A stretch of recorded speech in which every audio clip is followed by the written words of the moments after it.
Imágenes del fin. Lección número 13 del segundo trimestre del 21 al 27 de junio del 2025.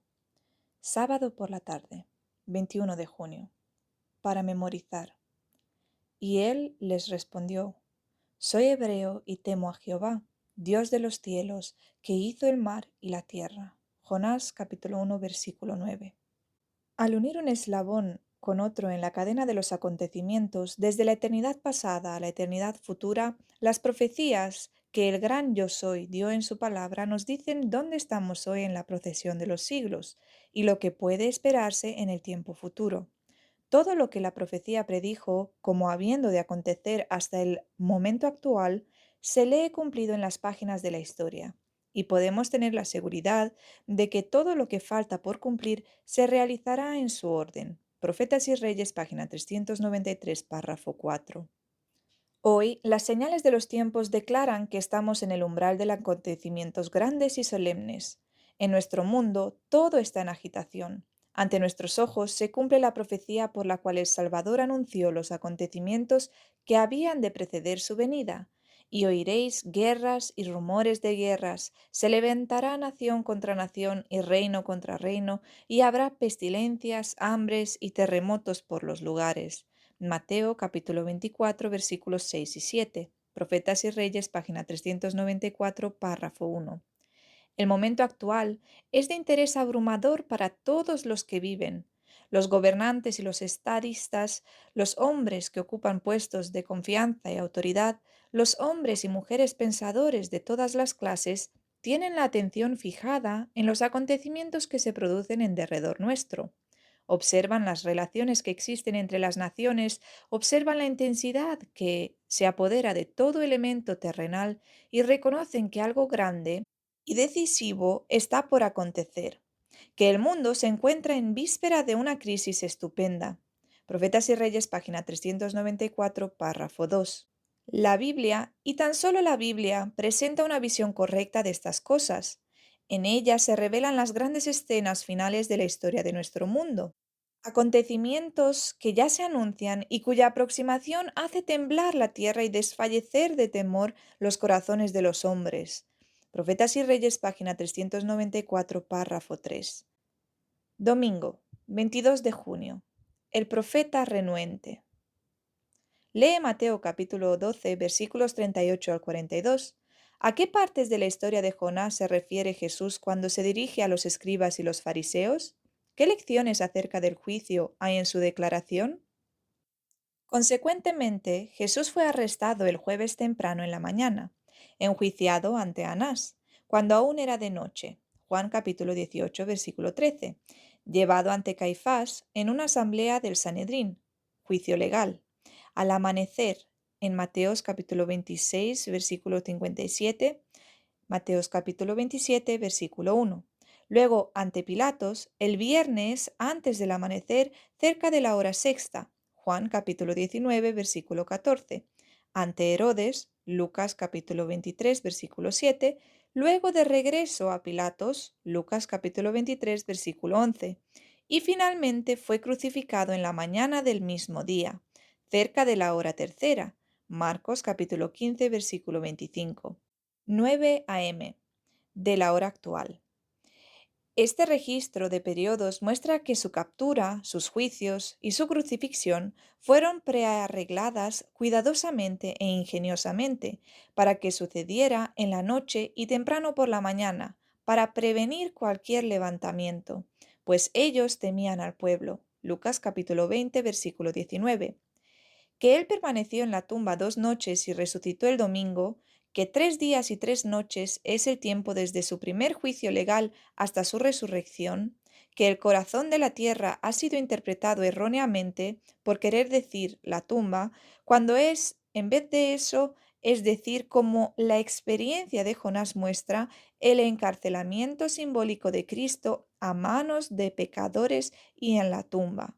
Mateo capítulo 20, versículo 19, capítulo 16, versículo 21, capítulo 17, versículos 22 al 23, capítulo 27, versículo 63, Lucas capítulo 9, versículo 22, capítulo 24, versículo 21, capítulo 18, versículo 33, capítulo 24, versículo 7.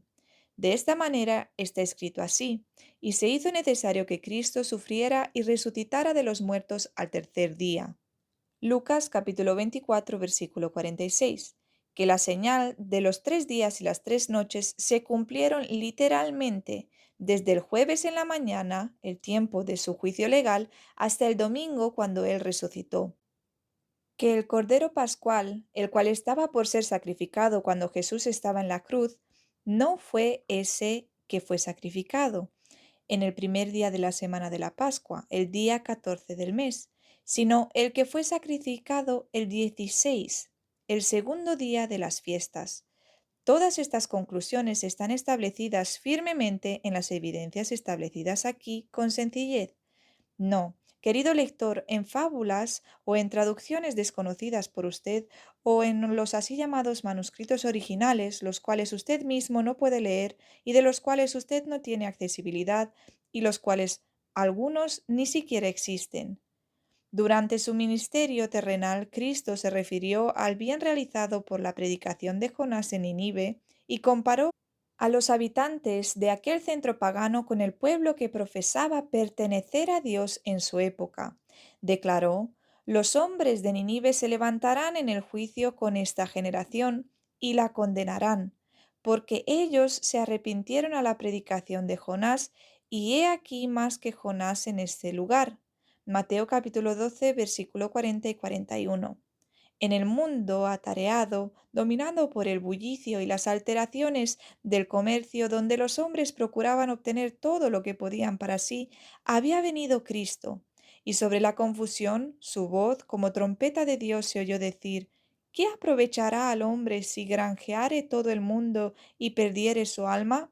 ¿O qué recompensa dará el hombre por su alma? Marcos capítulo 8, versículo 36 y 37. Profetas y Reyes, página 204, párrafo 1. Como la predicación de Jonás fue una señal para los ninivitas, lo fue para su propia generación la predicación de Cristo. Pero qué contraste entre las dos maneras en que fue recibida la palabra. Sin embargo, frente a la indiferencia y el escarnio, el Salvador siguió obrando hasta que hubo cumplido su misión. Profetas y Reyes, página 204, párrafo 2. Lunes, 23 de junio. Una obra de arrepentimiento. Lee Jonás capítulo 3 versículos 5 al 10. ¿Por qué no se cumplió esta profecía? Confundido, humillado e incapaz de comprender el propósito que tenía Dios al perdonar a Nínive, Jonás había cumplido sin embargo la comisión que se le diera de amonestar a aquella gran ciudad. Y aun cuando no se cumplió el acontecimiento predicho, el mensaje de advertencia no dejaba de haber procedido de Dios. Cumplió el propósito que Dios tenía al mandarlo. La gloria de su gracia se reveló entre los paganos, los que habían estado en tinieblas y sombras de muerte, aprisionados en aflicción y en hierros. Clamaron a Jehová en su angustia, y librólos de sus aflicciones, sacólos de las tinieblas de las sombras de la muerte, y rompió sus prisiones, envió su palabra, y curólos y librólos de su ruina. Salmos capítulo 107 versículos 10, 13, 14 y 20. Profetas y Reyes, página 203, párrafo 6.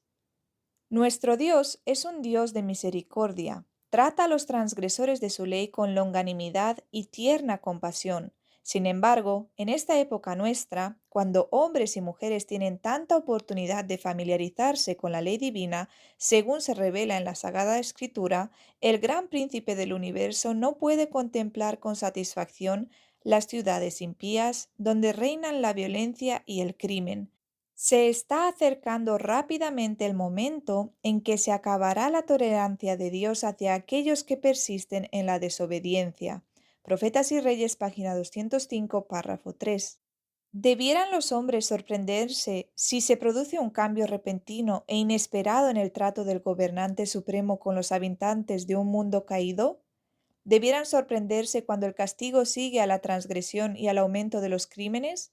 ¿Debieran sorprenderse de que Dios imponga destrucción y muerte a aquellos cuyas ganancias ilícitas fueron obtenidas por el engaño y el fraude?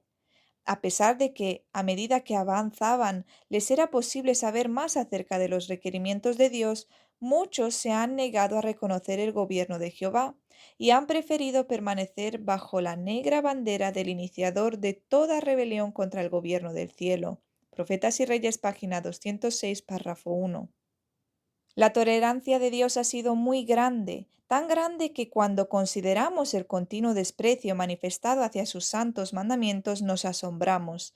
El Omnipotente ha ejercido un poder restrictivo sobre sus propios atributos, pero se levantará ciertamente para castigar a los impíos, que con tanta audacia desafían las justas exigencias del Decálogo. Profetas y Reyes, página 206, párrafo 2. Martes, 24 de junio. La fiesta de Belsasar. Lee Daniel capítulo 5 versículos 1 al 31. ¿Qué importantes mensajes espirituales podemos extraer de este relato? ¿Qué hizo tropezar a Belsasar? Debido a la insensatez y debilidad de Belsasar, nieto de Nabucodonosor, la orgullosa Babilonia iba a caer pronto. Admitido en su juventud a compartir la autoridad real, Belsasar se gloriaba en su poder y ensalzó su corazón contra el Dios del cielo. Muchas habían sido sus oportunidades para conocer la voluntad divina y para comprender que era su responsabilidad prestarle obediencia. Sabía que por decreto divino su pueblo había sido desterrado de la sociedad de los hombres y sabía de su conversión y curación milagrosa. Pero Belsasar dejó que el amor por los placeres y la glorificación propia borrasen las lecciones que nunca debiera haber olvidado. Malgastó las oportunidades que se le habían concedido misericordiosamente y no aprovechó los medios que tenía a su alcance para conocer mejor la verdad. Lo que Nabucodonosor había adquirido finalmente a costo de indecibles sufrimientos y humillaciones, Belsasar lo pasaba por alto con indiferencia. Profetas y Reyes, página 384, párrafo 2. No tardaron en ocurrir reveses. Babilonia fue sitiada por Ciro, sobrino de Darío el Medo y general de los ejércitos combinados de los medos y persas. Pero dentro de la fortaleza, al parecer inexpugnable, con sus macizas murallas y sus puertas de bronce, protegida por el río Éufrates y abastecida con abundantes provisiones, el voluptuoso monarca se sentía seguro y dedicaba su tiempo a la alegría y las orgías. Profetas y Reyes, página 384, párrafo 3. En su orgullo y arrogancia, con temerario sentimiento de seguridad, Belsasar hizo un gran banquete a 1000 de sus príncipes y en presencia de los 1000 bebía vino. Todos los atractivos ofrecidos por la riqueza y el poder aumentaban el esplendor de la escena. Entre los huéspedes que asistían al banquete real había hermosas mujeres que desplegaban sus encantos, había hombres de genio y educación. Los príncipes y los estadistas bebían vino como agua y bajo su influencia enloquecedora se entregaban a la orgía. Profetas y Reyes, página 385, párrafo 1. Habiendo quedado la razón destronada por la embriaguez desvergonzada y habiendo cobrado ascendiente los impulsos y las pasiones inferiores, el rey mismo dirigía la ruidosa orgía. En el transcurso del festín ordenó que se trajesen los vasos de oro y de plata que Nabucodonosor había traído del templo de Jerusalén, para que bebiesen con ellos el rey y sus príncipes, sus mujeres y sus concubinas. El rey quería probar que nada era demasiado sagrado para sus manos. Entonces fueron traídos los vasos de oro, y bebieron con ellos el rey y sus príncipes y sus mujeres y sus concubinas. Bebieron vino y alabaron a los dioses del oro, de plata, de metal, de hierro, de madera y de piedra. Profetas y Reyes, página 385, párrafo 2. Poco se imaginaba Belsasar que un testigo celestial presenciaba su desenfreno idólatra. Pero un vigía divino, aunque no reconocido, miraba la escena de profanación y oía la alegría sacrílega. Pronto el huésped no invitado hizo sentir su presencia. Al llegar el desenfreno a su apogeo, apareció una mano sin sangre y trazó en las paredes del palacio con caracteres que resplandecían como fuego palabras que, aunque desconocidas para la vasta muchedumbre, eran un presagio de condenación para el rey y sus huéspedes, ahora atormentados por su conciencia. Profetas y Reyes, página 385, párrafo 3.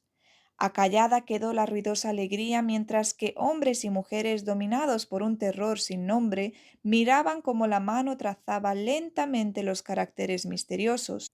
Como en visión panorámica desfilaron ante sus ojos los actos de su vida impía. Les pareció estar emplazados ante el tribunal del Dios eterno cuyo poder acababan de desafiar. Donde tan solo unos momentos antes había prevalecido la hilaridad y los chistes blasfemos, se veían rostros pálidos y se oían gritos de miedo. Cuando Dios infunde miedo en los hombres, no pueden ocultar la intensidad de su terror.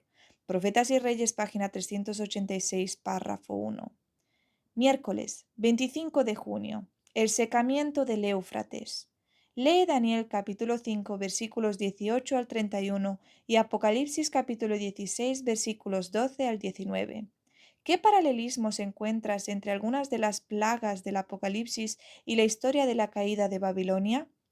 Mientras estaba todavía en el salón de fiestas, rodeado por aquellos cuya suerte estaba sellada, el rey recibió de un mensajero la información de que su ciudad era tomada por el enemigo contra cuyos planes se había sentido tan seguro.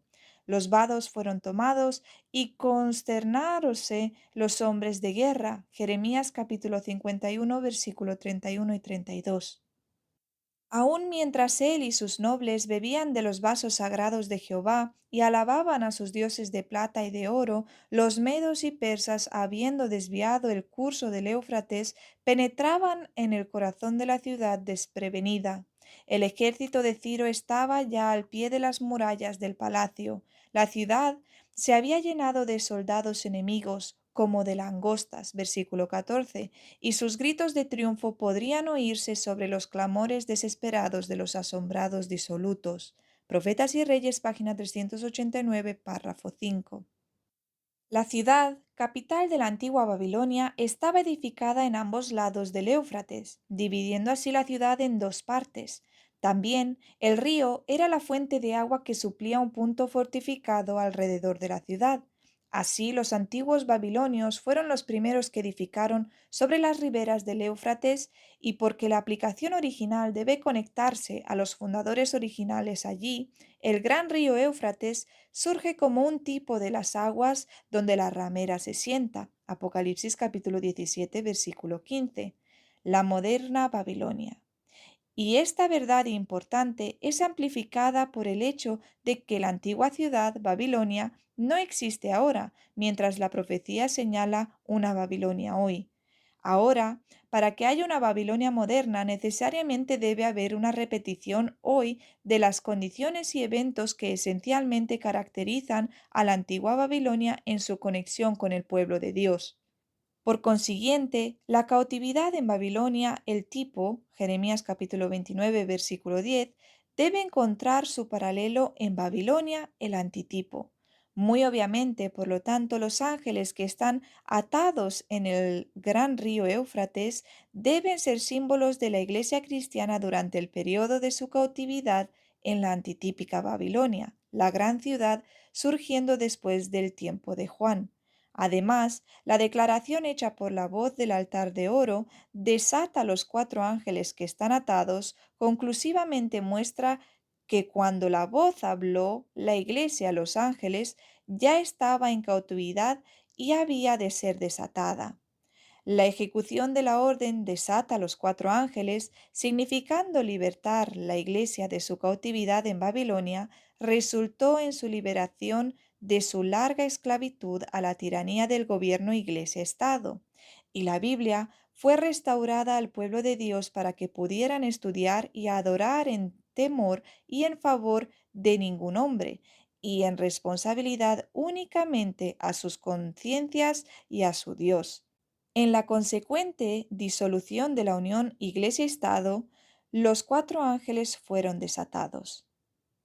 Jueves 26 de junio. Ciro el ungido.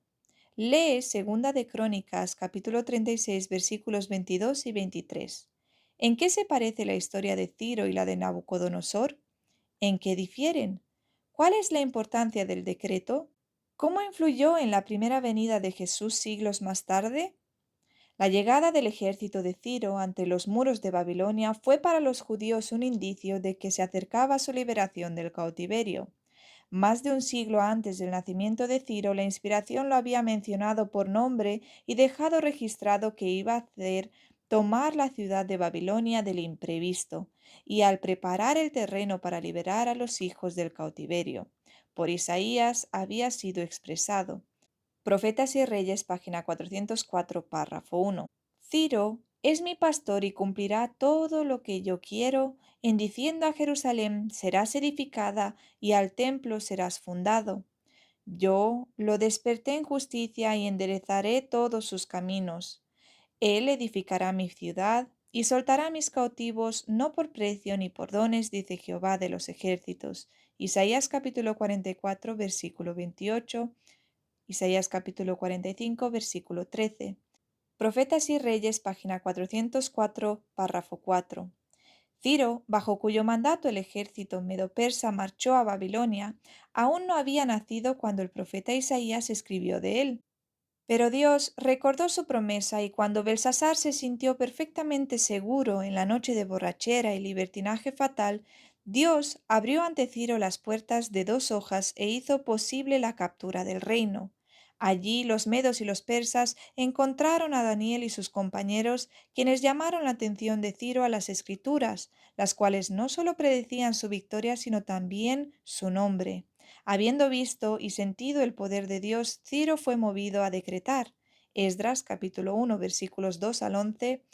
Así ha dicho Ciro el rey de Persia: el Señor de Dios de los cielos me ha dado todos los reinos de la tierra y me ha mandado que le edifique casa en Jerusalén, que está en Judá. Quien haya entre vosotros de su pueblo, sea Dios con él, y suba a Jerusalén que está en Judá, y edifique la casa del Señor Dios de Israel. Él es el Dios, la cual está en Jerusalén. Y a todo el que haya quedado en cualquier lugar donde more, ayúdenle los hombres de su lugar con plata, oro, bienes y ganados, además de ofrendas voluntarias para la casa de Dios, la cual está en Jerusalén.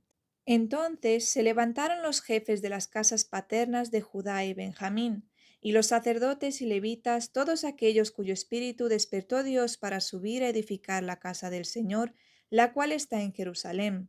Todos los que estaban en sus alrededores les ayudaron con plata y oro, con bienes y ganado y con cosas preciosas, además de todo lo que se ofreció voluntariamente. Y el rey Ciro sacó los utensilios de la casa del Señor que Nabucodonosor había sacado de Jerusalén, y los había puesto en la casa de sus dioses. Los sacó pues Ciro rey de Persia por mano de Mitridates tesorero, el cual los dio por cuenta de Sesbasar príncipe de Judá. Y esta es la cuenta de ellos: 30 tazones de oro, 1000 tazones de plata, 29 cuchillos, 30 tazas de oro, otras 410 tazas de plata y otros 1000 utensilios. Todos los utensilios de oro y de plata eran 5400. Todos los hizo llevar Sesbasar con los que subieron del cautiverio de Babilonia a Jerusalén. No es difícil ver que si los gobernantes del imperio medo-persa hubieran continuado gobernando con el mismo espíritu de Ciro, el reino hubiera permanecido hasta este día. Sin embargo, ese reino fue dado a Grecia, Grecia a Roma y Roma a las naciones de hoy. Suficientemente claro es ver que los reinos de hoy todavía existen porque Dios así lo ha dispuesto. Viernes 27 de junio, para estudiar y meditar. A cada nación que subió al escenario de acción se le permitió ocupar su lugar en la tierra, para que pudiese determinarse si iba a cumplir los propósitos del vigilante y santo. La profecía describió el nacimiento y el progreso de los grandes imperios mundiales: Babilonia, Medo-Persia, Grecia y Roma. Con cada uno de ellos, como las naciones de menos potencia, la historia se repitió. Cada uno tuvo su plazo de prueba, cada uno fracasó, su gloria se desvaneció y desapareció su poder. Profetas y Reyes, página 392, párrafo 5. Aunque las naciones rechazaron los principios divinos y con ello labraron su propia ruina, un propósito divino predominante ha estado obrando manifiestamente a través de los siglos. Fue esto lo que vio el profeta Ezequiel en la maravillosa representación que se le dio durante su destierro en la tierra de los caldeos, cuando se desplegaron ante su mirada atónita los símbolos que revelaban un poder señoreador que rige los asuntos de los gobernantes terrenales. Profetas y Reyes, página 392, párrafo 6. A orillas del río Quebar, Ezequiel contempló un torbellino que parecía venir del norte, una gran nube con un fuego envolvente y en derredor suyo un resplandor, y en medio del fuego una cosa que parecía como ámbar. Cierto número de ruedas entrelazadas unas con otras eran movidas por cuatro seres vivientes. Muy alto por encima de estos veíase la figura de un trono que parecía de piedra de zafiro y sobre la figura del trono había una semejanza que parecía de hombre sentado sobre él. Y apareció en los querubines la figura de una mano humana debajo de sus alas. Ezequiel capítulo 1 versículos 4 y 26, capítulo 10 versículo 8. Las ruedas eran tan complicadas en su ordenamiento que a primera vista parecían confusas, y sin embargo se movían en armonía perfecta. Seres celestiales, sostenidos y guiados por la mano que había debajo de las alas de los querubines, impelían aquellas ruedas. Sobre ellos el trono de zafiro estaba el Eterno. En derredor del trono había un arco iris, emblema de la misericordia divina. Profetas y Reyes, página 393, párrafo 1. Como las complicaciones semejantes a ruedas eran dirigidas por la mano que había debajo de las alas de los querubines, el complicado juego de los acontecimientos humanos se halla bajo el control divino. En medio de las disensiones y el tumulto de las naciones, el que está sentado más arriba de los querubines sigue guiando los asuntos de esta tierra. Profetas y Reyes, página 393, párrafo 2. La historia de las naciones nos habla a nosotros hoy. Dios asignó a cada nación e individuo un lugar en su gran plan. Hoy los hombres y las naciones son probados por la plomada que está en la mano de aquel que no comete error. Por su propia elección, cada uno decide su destino y Dios los rige todo para cumplir sus propósitos. Profetas y Reyes, página 393, párrafo 3.